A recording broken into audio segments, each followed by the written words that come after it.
ఎమ్మెల్యేగా కూడా గెలవలేదు, ఒక వార్డ్ మెంబర్ కూడా గెలవనోడు. వాడు చెప్పే మాటలకు కూడా ఆన్సర్ ఎవరిని ఇస్తారా? వాళ్ళకి జగనన్నతో పోటీ చేసే దమ్ము ధైర్యం లేదని అర్థమైపోయింది. గెలవలేమన్న ఒక భయం పట్టుకుంది కాబట్టే ఎవరు దొరికినా వాళ్ళతో పొత్తు పెట్టుకొని వాళ్ళకి సీట్లు పంచుకునే స్థాయికి ఈరోజు వాళ్ళు దిగజారిపోయారు. సో జగనన్న దమ్మున్న నాయకుడు, ప్రజలకి మంచి చేసిన నాయకుడు, భగవంతుడి ఆశీస్సులతో, ప్రజల ఆశీస్సులతో మళ్ళీ రెండోసారి ముఖ్యమంత్రి కాబోతున్నాడు. ఈ రాష్ట్రాన్ని మరింత అభివృద్ధి వైపుకి నడిపిస్తూ ప్రజలకి మరింత సంక్షేమాన్ని ఇస్తాడని కూడా నేను చెప్పగలను.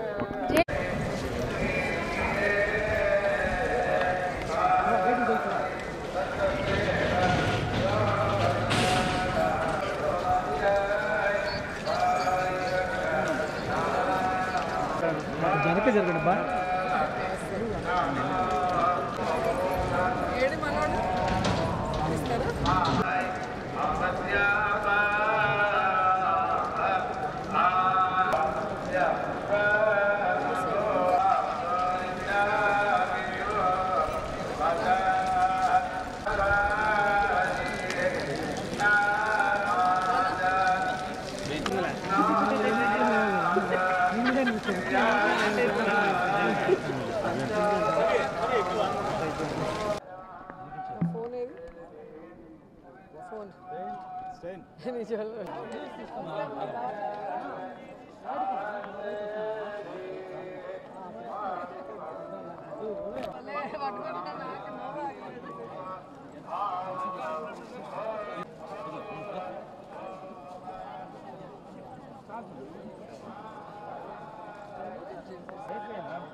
ఈరోజు తిరుమల వెంకన్న దర్శనం చేసుకొని స్వామి ఆశీస్సులు పొందటం చాలా సంతోషంగా ఉంది.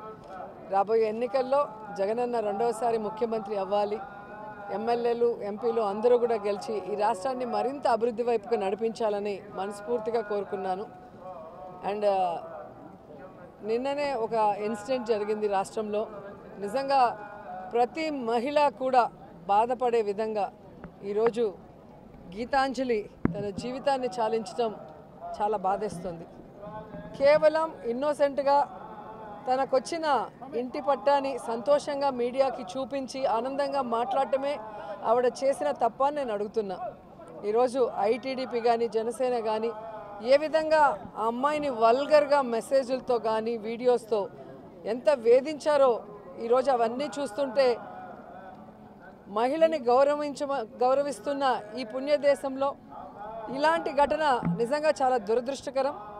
ఎవరైతే ఈ కార్యక్రమం చేసి ఆ అమ్మాయి చావుకు కారణమయ్యారో వారందరికీ పనిష్మెంట్ ఇవ్వాలని భగవంతుడిని మనస్ఫూర్తిగా కోరుకున్నా. అలాగే గీతాంజలి ఆత్మకి శాంతి కలగాలని మనస్ఫూర్తిగా కోరుకుంటూ, నిజంగా ఈరోజు ఇద్దరు ఆడబిడ్డలు తల్లి లేని బిడ్డలుగా మిగిలిపోవటం దురదృష్టకరం. ఇప్పటికైనా బుద్ధి తెచ్చుకొని